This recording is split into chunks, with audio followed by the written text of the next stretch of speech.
وزیر اعظم نے ملک میں توانائی کی پیداوار اور پانی کے وافر ذخائر کا مؤثر نظام قائم کرنے کے لیے دیامر باشا ڈیم جیسے منصوبوں کو ترجیحی بنیادوں پر مکمل کرنے کی ہدایت کی۔ وزیر اعظم شہباز شریف کے زیر صدارت ملک میں بجلی کے نرخوں میں کمی اور توانائی کے شعبوں میں پیداوار اصلاحات کے حوالے سے اجلاس ہوا، جس میں وزیر اعظم کو توانائی کے شعبوں میں اصلاحات کے حوالے سے آگاہ کیا گیا۔ بریفنگ میں بتایا گیا کہ ٹاسک فورس نے دنوں رات محنت کرنے کے بعد اس کو زمینی حقائق اور مستقبل کی ضروریات کے مطابق دوبارہ تیار کیا۔ اگلے 10 سالوں کے لیے بجلی کے پیداواری منصوبوں میں مسابقتی بولی اور کم ترین قیمت پر بجلی کی فروخت کے لیے راہ ہموار کی گئی ہے۔ کل 7,968 میگا واٹ کے مہنگے منصوبوں کو بجلی پیداوار کے منصوبوں سے نکالا جا رہا ہے۔ دوران بریفنگ بتایا گیا کہ بجلی کے پیداوار کے منصوبوں کی تاریخوں میں رد و بدل کیا جا رہا ہے۔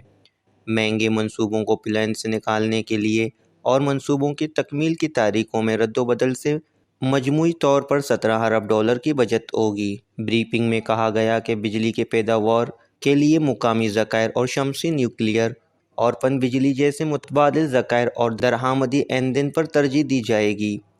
وزیر اعظم نے وفاقی وزیر پاور سردار اویس لغاری اور ان کی ٹیم کو ملک کے لیے 4,743 ارب روپے کی بچت کو سراہا اور اس کو ایک اور تاریخی کامیابی قرار دیا۔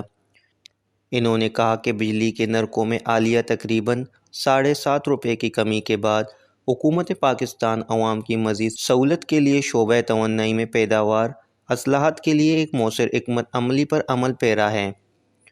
وزیر اعظم نے ملک میں توانائی کی پیداوار اور پانی کے اوفر ذخائر کا مؤثر نظام قائم کرنے کے لیے دیامر باشا ڈیم جیسے منصوبوں کو ترجیحی بنیادوں پر مکمل کرنے کی ہدایت کی اور کہا کہ توانائی کے منصوبوں کی تکمیل میں کسی بھی قسم کی تاخیر ناقابل قبول ہے۔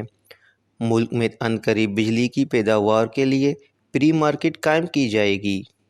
وزیر اعظم نے کہا کہ مارکیٹ کے قیام سے مسابقتی بنیادوں پر بجلی کی فراہمی ممکن ہوگی، جو کہ بجلی کی پیداوار، فراہمی اور نرخوں میں مزید کمی کا باعث بنے گی۔ وش نیوز، اسلام آباد۔